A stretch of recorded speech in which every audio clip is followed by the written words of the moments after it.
Hello guys, and welcome back to MS Tech Tutorials. And in today's video I'm going to be showing you guys what to do if your PS5 is not connecting to the internet.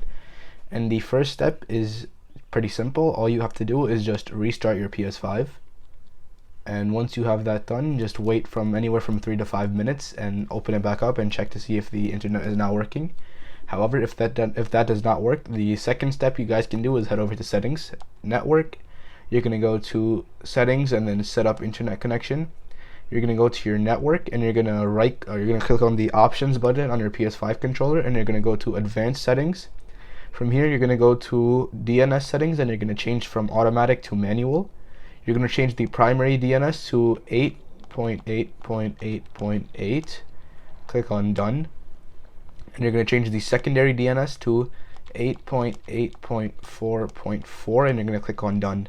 Now once you have that done, you can click on OK, and then you can turn your PS5 off again from the just click on the PS button, go to the power option, and you're going to turn off your PS5. And once that is turned off, what you can do is remove all the wires from your PS5 and wait from 15 to 20 minutes. And once those 15 to 20 minutes are over, you're just going to replug the wires back in, and you're going to turn your PS5 back on, and the problem should now be fixed and your PS5 should now be connected to the internet. And that is it for the video. Thank you guys for watching. Make sure to give the video a thumbs up, subscribe to the channel, and have a great day.